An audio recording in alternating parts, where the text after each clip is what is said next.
Allô tout le monde! Fait qu'aujourd'hui, je vous arrive avec une story time que je devais absolument vous parler. Je pense que vous êtes pas prêts. Donc, je me suis marqué des petits points importants parce que je veux vraiment rien oublier. Puis je pense que je dois rien oublier parce que c'est assez fou. Donc, pour vous mettre un peu en contexte, ça fait depuis environ, je dirais, 2-3 ans que j'habite dans la maison que je suis présentement. Puis, j'ai 2 voisins de chaque côté de ma maison et où je regarde présentement, c'est en arrière de ma maison, puis il y a 2 autres voisins. Donc là, on va parler de un de ces voisins et je vous dis que c'est toute une histoire. En passant, si tu vois cette vidéo-là, j'aimerais simplement que tu arrêtes de faire ce que je vais parler dans la vidéo parce que ça devient un peu lourd. Donc en fait, le voisin en question, il a environ mon âge, je vous dirais, puis quand j'ai emménagé ici, en fait, notre premier été, j'ai vraiment une très très grosse cour, donc c'est très très ouvert. Puis la seule façon que tu pourrais me voir, c'est si vraiment tu t'approches de ma clôture pour vraiment me regarder ou si tu te mets à sa fenêtre vraiment en haut en haut, puis là il va pouvoir voir ma cour, vous comprenez? Donc ce qui est arrivé, c'est à plusieurs reprises pendant l'été, je me baigne, mes parents se baignent et je suis en bikini. Et à l'époque, je crois, j'avais pas de copain, fait que tu sais, j'avais pas de un homme qui était avec moi à la cour. Fait que j'étais toute seule ou avec ma famille. Puis je me baignais, j'étais en bikini et je me faisais bronzer. Et je vous jure, presque à chaque fois que j'étais dehors, je le voyais soit me regarder par la clôture de très très proche ou j'allais me chercher un Mr. Freeze par exemple puis je le voyais me regarder en haut de sa fenêtre. Pour le deuxième, je sais que j'habite quand même dans une grande ville, mais je vous dirais que je le croise presque à chaque fois. Il y a une auto assez particulière, fait qu'on sait très bien que c'est cette personne-là. Mais, tu sais, c'est très grand ma ville, puis à chaque fois, d'une façon ou d'une autre, on se croise tout le temps, comme si il me suivait. Je pense pas, mais c'est louche. Autre détail qui est le moins gros, mais c'est quand même quelque chose. Chaque fois, dans le fond, qu'il part avec son auto, puis que je suis dehors, il va faire vraiment exprès de faire du bruit avec son auto, d'essayer de m'impressionner ou d'avoir de l'attention. Mais il fait vraiment du bruit, puis il essaie de faire son show. Mais le plus pire est à venir, je vous promets, c'est assez comme dans un film. Bienvenue dans la partie 2 de ma story time avec mon voisin vraiment étrange. 4e élément vraiment étrange, quand je sors dehors pour partir avec ma voiture et qu'il est dehors, avec une fille d'ailleurs, je crois que c'est sa copine parce que souvent il va lui donner la main ou il va donner de l'amour quand je suis pas à l'horizon. Mais quand que je sors dehors et que je vais aller dans mon auto, il arrête automatiquement de lui parler, puis je sens que dans son regard à elle que elle aime pas ça. Puis il va vraiment me regarder jusqu'à la toute fin, jusqu'à temps qu'on va appuyer ma voiture à l'autre bout de la rue. C'est vraiment bizarre. Autre élément, quand je vais prendre une marche avec mon chien dehors, puis que je reviens, souvent, il va être assis devant chez lui comme s'il attendait quelque chose. Ça se peut qu'il veuille prendre de l'air. Je vais prendre de l'air, tout le monde peut prendre de l'air. C'est pas là où je veux venir. L'affaire, c'est que on dirait vraiment qu'il attend que je sois là. Puis il va vraiment commencer à me fixer jusqu'à temps que je rentre chez moi.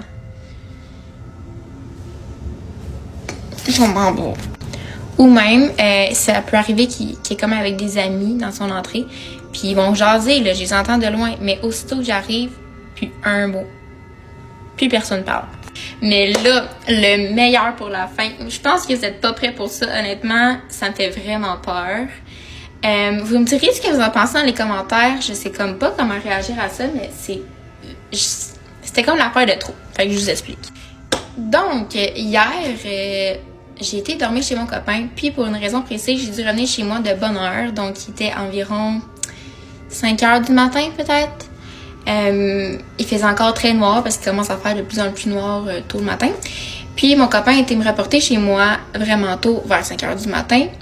Il faisait noir vraiment partout. Puis je suis sortie dehors, j'ai donné un gros câlin à mon copain, un petit bec. Puis j'étais vis-à-vis sa fenêtre à lui, comme la fenêtre de leur salon, je pense. Puis mon chum regardait vers ma maison. Et là, il y a quelqu'un par la fenêtre qui me regardait. Je pourrais pas dire c'est qui exactement parce que c'était vraiment une ombre. Mais il y a quelqu'un qui s'était caché, tu sais, comme quand tu veux espionner quelqu'un, là. Il se mettait proche du rideau, puis il me regardait. Puis là, j'ai fait « What the fuck ?» Là, j'ai dit à mon chum de regarder parce que mon voisin me regardait, j'étais certaine. Puis quand on s'est retourné, la personne a vu qu'on l'avait remarqué, fait que c'est tassé tout de suite. Mais vraiment quelqu'un qui nous regardait, là. J'ai peur. Moi, si je déménage, mon affaire des voisinages, c'est fini. C'est fini. Parce que affaire des voisinages, là, c'est très compliqué. C'est pas que je suis venue ici, il a déjà montré mes dents, il a déjà mis ça entre moi et eux, que vraiment, je suis obligée d'assumer. J'attrape mon cœur me brûle, j'attrape mon cœur. Ça veut dire que je prie Dieu même là d'avoir ma caution, je vais aller prendre une autre maison. Affaire de voisinage, je ne veux plus. Oh. Je veux plus. Celle-ci, te montre mes dents, il aura amusement entre nous, ou bien genre, il aura d'autres choses entre nous. Il a dit, je ne vais pas payer mes provisions, je vais garder. Voisine, tu n'as pas oignon, tu n'as pas cuit magie, tu n'as pas un peu d'huile là-bas. Et voisine, ta nourriture là, ça sent bon. Pardon, il faut me servir. Faut pas mon bébé va tomber. Entendre la personne, mais ne m'est pas enceinte. C'est quel problème ça là? C'est quelle responsabilité je suis obligée d'assumer? Je suis obligée d'assumer des responsabilités comme ça. C'est fini. Il y a une chose à laquelle les gens ne pensent pas quand ils prennent un appart. Une chose primordiale qui peut te ruiner ta vie. Le voisinage. Tu peux vivre dans un bel appart, dans un beau quartier. Si t'as pas des bons voisins, t'es cuit. Les voisins bruyants, les voisins festifs, les voisins qui vivent en décalé, les voisins irrespectueux.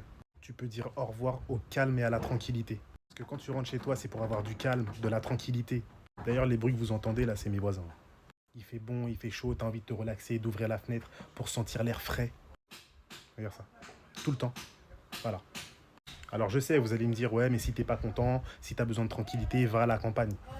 Mais en fait, tu peux très bien vivre en communauté et être respectueux. T'as pas besoin de vivre à la campagne pour avoir la paix. Juste être respectueux. Pas faire forcément de bruit à gogo, ne pas crier, enfin juste être normal en vrai. Dans la famille, quand vous cherchez un appart, avant que vous vous installiez, que vous disiez oui, je sais que c'est dur, hein, mais franchement, toquez aux portes, regardez aux alentours, regardez le voisinage pour savoir s'il va être toxique ou pas. C'est important pour votre vie, pour votre bien-être. Je zoome. Qu'est-ce que je vois? Je vois une petite vermicelle qui se balade. Story time, les amis. Lundi, ça sonne dans mon interphone et nous étions en train de regarder la télé vers 23h. Et moi, je me lève, je vais regarder l'interphone. Qui je vois? Je vois mon voisin. Je vois mon voisin dans l'interphone. Il n'y avait rien sur lui. Comme un verre de terre. Rien, il n'y avait rien sur lui. Et moi, je n'ai pas compris. J'ai dit, mais c'est bizarre. Donc, pour mieux voir, je suis allée sur l'interphone. J'ai zoomé. Et puis, j'ai vu sa petite vermicelle. J'ai vu la petite vermicelle. J'appelle mon mari. Je lui ai dit, écoute, il y a le voisin qui est dehors. C'est le voisin qui a sonné, il est dehors. Il n'a rien sur lui. Il a regardé, il a dit, mais qu'est-ce qui se passe? Et après, il a pris le bouton. Il demande qu'est-ce qui se passe. Il dit, ouvrez-moi, s'il vous plaît, ouvrez-moi, ouvrez-moi. N'est-ce pas, voilà mon mari. Il descend.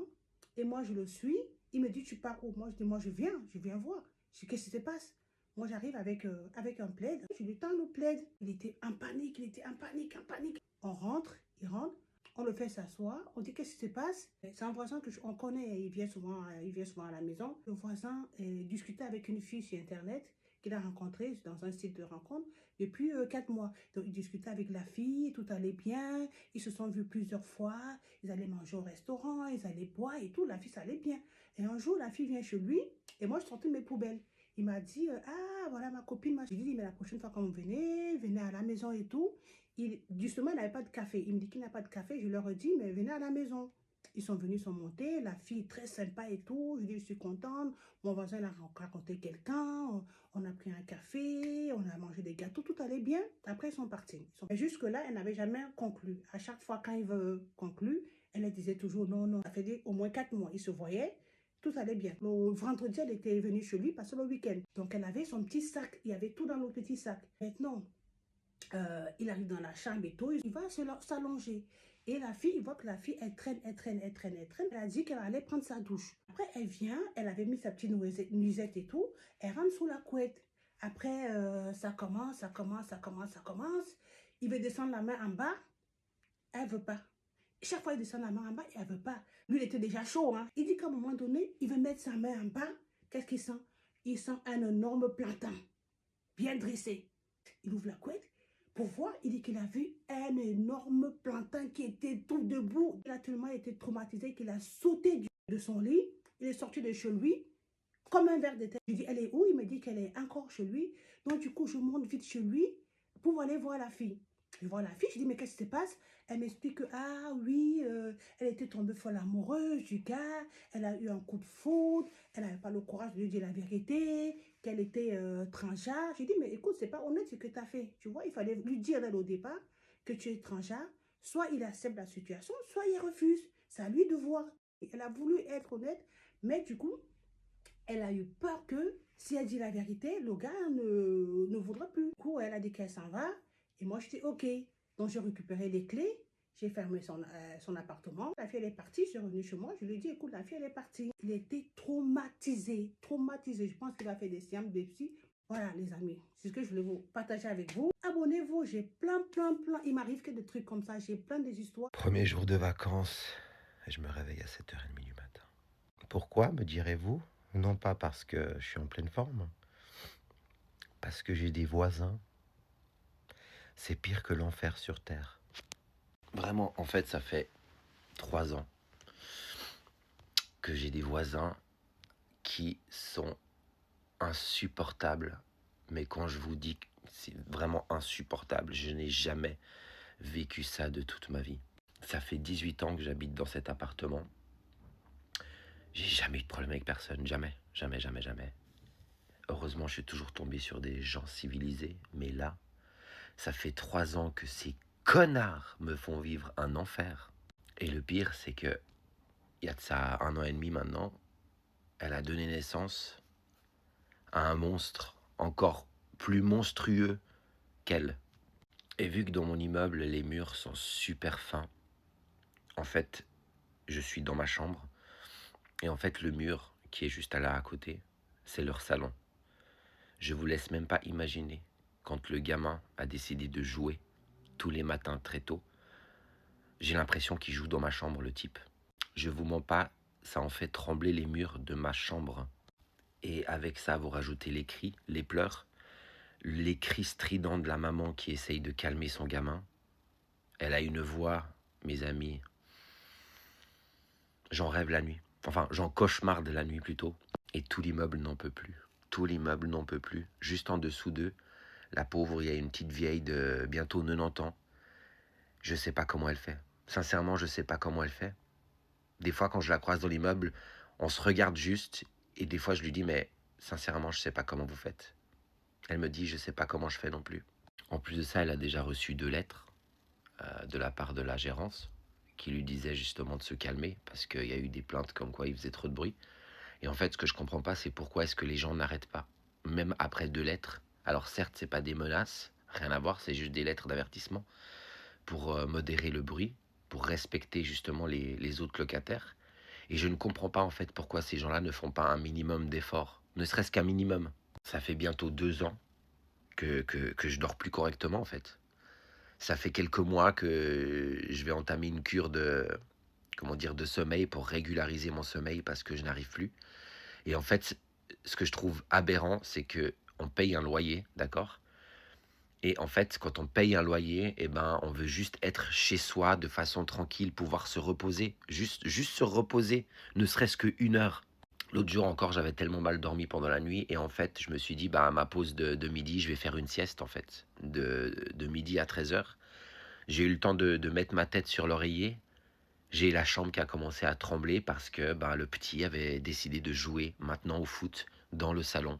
Et en fait, c'est pas normal qu'on doive s'adapter au style de vie des autres. Chacun est chez soi, il faut juste respecter en fait les gens qui sont autour de toi. C'est pas normal que je décide d'aller me coucher plus tard parce que j'entends qu'ils ont des invités et que je me dis dans tous les cas, si je vais me coucher maintenant, je vais pas pouvoir dormir, donc j'attends que leur invité parte pour aller dormir. C'est pas normal. C'est pas normal de me dire, ok, j'attends 14h qu'elle mette son gamin au lit, comme ça j'ai la paix de 14h à 17h. C'est pas normal. C'est pas normal que mes jours de congé, je doive me réveiller à 8h du matin parce que le petit a décidé de jouer au foot dans le salon.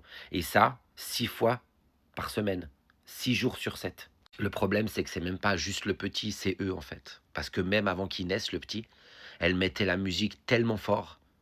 Elle mettait la musique tellement fort que J'avais l'impression que c'était une discothèque chez moi, même pas que dans ma chambre, dans mon salon également. Et au moment où je suis en train de vous parler, je sais pas si vous arriverez à les entendre dans la vidéo, mais en fait, il y a tout qui tremble. Parce que le gamin, il fait des allers-retours dans le salon en tapant des pieds par terre. C'est infernal. Et j'ai tapé tellement fort une fois avec ma main contre le mur que, en fait, j'ai des séquelles. C'est-à-dire que j'ai super mal à la main depuis bientôt 1 an passé, parce que j'avais tapé avec le poing comme ça, une fois parmi tant d'autres. Et en fait, ça m'a fait mal à l'os à l'intérieur, et depuis, j'arrive plus à me débarrasser de cette douleur. Des fois, j'en ai crié tellement fort que j'en ai perdu la voix. Tellement je hurlais pour qu'elle se taise. Et avant que vous me disiez dans les commentaires d'envoyer une lettre à la régie, je sais pas si vous entendez, ça ne sert strictement à rien, parce que, à part leur envoyer des lettres à eux pour leur rappeler le règlement, je peux plus me les voir, je sais pas si vous entendez. Et inutile de me sortir l'excuse de oui, mais c'est un enfant, c'est normal. Non, c'est pas normal en fait. C'est pas à nous de supporter l'éducation médiocre que vous donnez à vos enfants. Parce qu'un enfant, il peut jouer, il n'y a aucun problème. C'est un enfant. Mais là, en fait, il y a jouer et jouer. Jouer au point de faire trembler tout l'immeuble, c'est qu'à un moment donné, il y a un problème. Tu peux jouer normalement. Enfin, je veux dire, t'as pas besoin de faire un boucan à en faire réveiller les morts quand tu joues. Ou alors, à ce moment-là, t'emmènes ton gosse dehors. Parce qu'il y a un parc juste en face de chez moi. Tu l'emmènes dehors, ton gosse. Mais non, le gosse, il reste toute la journée à la maison. Nouvelle storytime du jour. Ouais, on est encore sur une storytime sur ma voisine de l'enfer. Je vous préviens, celle-là, elle est pépite. Genre vraiment pépite. La semaine dernière, en gros, j'ai ma voiture qui avait un pneu qui était à plat. Bon, jusque-là, ça arrive à tout le monde, je pense qu'il n'y a pas de souci. Bref. Et gentiment et tranquillement, j'essaye de regonfler le pneu, rien à faire. Donc je suis allée le faire réparer près de chez moi. Il n'y a pas de souci, ça m'a coûté une 20aine d'euros, ça va. Ok. Cette nuit, donc, j'arrive à mon petit garage, d'accord? Et en fait, j'ai la lampe frontale, parce que sur Vierzon, le problème, c'est qu'il fait noir. Tout est éteint, bref, donc t'as pas de lumière, donc plutôt que d'être avec le téléphone, la lampe frontale, c'est quand même beaucoup mieux, bref. J'arrive devant ma porte de garage, et je vois des trucs qui brillent. Et faut savoir que, enfin, qui se reflètent, quoi. Il faut savoir que mon pneu, quand j'avais été le faire réparer il y a à peu près une semaine, je crois, à peu près, c'était début de semaine dernière. Et il y avait une vis qui avait été retrouvée dedans. Je m'étais même dit, putain, une vis, c'est possible, vu le boulot que je fais, tu vois, c'est possible que j'ai roulé sur une vis sans faire exprès. Les gens, tu sais, ils jettent tout dans leur poubelle, et puis des fois ça se casse la gueule, et puis il suffit que tu passes quelques jours après, t'embarques un petit peu tout ce qui passe, oui, c'est logique. Bon, je me suis pas posé plus la question que ça, quoi. Histoire 100% vraie. Je suis allée donc à mon garage ce matin, et donc je vois les trucs qui brillent, en fait, enfin, tu sais, qui se reflètent par rapport à ma lampe frontale. Je regarde d'un peu plus près, il y avait tout un tas de vis par terre. Ouais. J'ai donc compris qu'en fait, le fait, justement, désolé, je me répète, que ma voiture avait... j'avais été obligée de faire réparer ma roue. Et encore, j'en ai une qui a été touchée, et pas les 2 ou les 4, déjà, j'ai eu de la chance. Et c'était dû à quelqu'un qui s'amusait à mettre des vis. Donc j'ouvre ma porte de garage très agacée, je commence à ramasser les vis, à me dire de toute façon, j'ai pas de preuve de qui c'est, donc je vais les ramasser, je vais pas les laisser là, tu vois. Et là, je vois quoi? Ma roue arrière droite à plat. J'ai perdu 1h30 sur mon taf, parce que, avant de partir au taf, quoi, en fait, j'ai eu 1h30 de retard à arriver, parce qu'en fait, j'ai dû démonter ma roue. Alors, en plus, avec leur système à air, là, pour les démonter, vas-y, éclate-toi, hein, parce qu'ils les visent tellement fort, bref, donc j'ai démonté ma roue, j'ai changé ma roue, et en enlevant ma fameuse roue arrière, qu'est-ce que je vois à l'intérieur de sur mon pneu? Une vis! Et c'est vrai que tu vois pas forcément des petites vis comme ça par terre, tu les vois pas forcément. Et donc j'ai compris qui c'était, donc c'était la pute, la vieille d'à côté, hein, forcément. Et donc j'ai pris les vis, j'ai fait un petit mot en lui expliquant que j'allais y mettre les factures de réparation des pneus et que c'était bien qu'à son âge, à son grand âge, elle devienne un peu plus mature et un peu moins conne que ça. Parce qu'il y a un moment, je vais porter plainte. J'ai bluffé, tu vois, j'ai fait un bluff total. Je me suis dit, on va voir, ça passe. Je suis allée faire réparer mon pneu tout à l'heure. J'ai mis les 2 factures dans sa boîte. Elle m'est tombée dessus quand je rentrais, du coup, parce qu'après j'ai dû repartir avec ma mère, etc. Bon bref, j'avais le kiné. Et elle a fini par admettre que oui, c'était bien elle. Mais elle m'a quand même insulté. Connasse. Le voisin, les voisins, voisines. Franchement, qui n'a jamais vécu une mauvaise expérience avec ses voisins ou avec son voisinage? On en a tous et toutes vécu, surtout quand on vit en appartement. Là, en fait, il faut prier que Dieu nous donne des bons voisins qui sont gentils, qui sont compréhensifs, qui sont ouverts d'esprit et aussi ouvert aux critiques. Parce que quand on a le malheur de tomber sur des voisins qui sont frustrés, alors là, la cohabitation va être l'enfer. Ça va être vraiment très, très, très difficile, très, très compliqué. J'ai déjà entendu des histoires sur le voisinage, en tout cas des histoires pires que j'aurais même honte de pouvoir vous en parler ici sur Internet. Mais pour avoir la paix, j'ai l'impression que toute personne en fait doit avoir sa petite maison bien encerclée, bien clôturée et tout là pour voir la paix. Tu sors, tu fais tes affaires et tu rentres chez toi. Parce que même les voisins, des fois tu vas sortir, tu vois le voisin, voisine, tu dis bonjour et tout, tu fais tes affaires. Mais quand tu commences des fois à créer des relations avec tes voisins, si ce sont des bons voisins, là, ça va être bien, ok? C'est vraiment bénéfique. Quand tu as un problème, le voisin vient te voir ou la voisine et peut t'aider. Si tu déménages, tu as des problèmes avec ta voiture, en tout cas, ça va être vraiment de l'entraide dans le quartier. Mais si tu as le malheur de tomber sur des voisins qui sont méchants, ils vont tellement te faire vivre un enfer là, tu vas pas comprendre.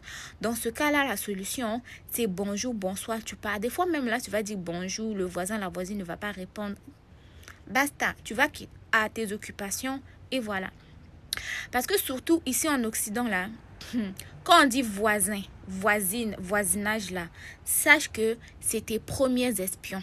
C'est eux là qui vont observer chacun de tes gestes là pour aller porter plainte, pour aller se plaindre à la mairie, pour aller dire « Ah, tu as fait ça, ah, tu as fait ceci ». Ils vont même pas venir t'en parler pour que tu puisses, je sais pas moi, si tu as oublié de sortir les poubelles ou par exemple tu as sorti les poubelles, il y a des choses qui sont à terre et tout. Ils vont pas venir te parler, hein. Ils ne vont pas venir t'en parler, ils vont directement aller se plaindre à la source et toi tu vas recevoir une convocation. On t'a appelé à la mairie où tu vas payer, on t'a donné un gros ticket parce que tu as laissé traîner des affaires alors que des fois même tu ne savais pas. Mais tellement que les voisins, surtout ici au Canada, là, ils évitent la confrontation, ils ont peur. Je ne sais pas si tu vas les manger ou peut-être qu'ils ils savent pas comment intervenir, comment s'y prendre. Ils préfèrent aller se plaindre. Toi, tu vas manger le ticket, payer l'amende. Après, tu vas savoir, ah, c'est tel voisin qui l'a dit. Dans les voisins là, faut savoir comment vivre avec eux. Il y en a qui sont gentils, il y en a qui sont méchants. Même ceux qui sont gentils là, vous devez avoir une relation diplomatique. Tu dis bonjour, tu te mêles de tes affaires, il se mêle ou elle se mêle de ses affaires. C'est pas comme on était au pays, tu as besoin de sel, besoin de sucre, tu vas aller cogner, tu vas aller... Ici, là, on va dire que tu es en train de déranger. Tu dis tout le temps bonjour, tu es en train de te mêler de leurs affaires. Oh, tu fais ceci, cela. Oh, lui là, il me veut quoi? Elle là, elle me veut quoi? Ici, là, tu apprends à te mêler de tes affaires, la personne apprend à se mêler de ses affaires. C'est pas que tous ou toutes sont méchants, méchantes, mais ici, il y a une façon de vivre que tu vas devoir apprendre après peut-être avoir commis certaines erreurs. Mais ici, je le dirais, vous me direz si j'ai menti, mais c'est comme si c'était en fait chacun pour soi, Dieu pour tous. Ici, il n'y a personne qui te dit la vérité. On te regarde, on attend que tu puisses faire quelque chose qui n'est pas correct pour aller se plaindre, mais ils ne viendront pas te le dire en face pour que tu puisses changer. Non. Ils vont te laisser apprendre avec un bon ticket, avec une très belle contravention. Ça peut arriver même quand tu parques ta voiture, quand tu as laissé traîner quelque chose dehors, tu n'as pas déneigé ceci, tu n'as pas coupé ton gazon comme cela, ils vont aller se plaindre là-bas. Toi, c'est avec le ticket que tu vas le savoir. C'est pas bien, mais bon, vu que c'est la façon de faire ici. Et aussi, il y a des voisins qui vont toujours trouver des problèmes, toujours des chicanes. Des fois même, ils vont chercher des problèmes là où il n'y en a pas. Parce que des fois, ils t'aiment pas. Parce que soit tu es venu dans le quartier, tout le monde se connaît, toi tu viens de débarquer. C'est comme si qu'est-ce que tu fous là? Ou ils aimaient bien la personne qui vivait là, mais toi on t'aime pas. Ou avec la personne qui vivait dans l'appartement, ils s'entendaient bien, mais toi tu es trop dans ton affaire, tu n'es pas trop sociable et tout. Ils vont dire que mais elle, pour qui elle se prend? Ou bien ils avaient en fait des habitudes un peu... En fait, ils avaient compris la première personne qui vivait là pour acquise. ou pour acquis alors que toi, c'est pas le cas. En tout cas, dans le voisinage, là, il y a trop d'histoires. Il y a trop d'histoires. Trop d'histoires. Surtout quand on a des voisins femmes, là, c'est encore plus compliqué. Donc, en gros, si vous êtes en Occident, surtout, apprenez à vous mêler de vos affaires. Apprenez à lire, je ne sais pas, sur le site de la mairie, les règles de bon voisinage, parking, gazon, entretien, ramassage de tout ça là pour éviter des problèmes. Et sachez vous mêler de ce qui vous regarde. Bonjour, bonjour. En tout cas, la politesse, ok. Mais aller jusqu'à sentir l'odeur de la bouche des gens ou chercher les poils qui ne sont pas bien coupés dans les narines des gens là. Restez à votre place. Vous aussi, s'il y a quelque chose qui ne va pas là, allez vous plaindre à la mairie. Le voisin ou la voisine va apprendre ça avec une amende contravention. Parce que si vous aussi, vous allez lui parler, ils vont dire « Oh, la personne m'a fait ceci, la personne m'a dit ceci, la personne m'a attaqué. » Évitez des problèmes. Et vous, sinon, qu'est-ce que vous avez eu comme expérience avec votre voisinage? Parce que moi, j'ai eu des belles expériences et des mauvaises expériences aussi. En tout cas, c'était 50-50.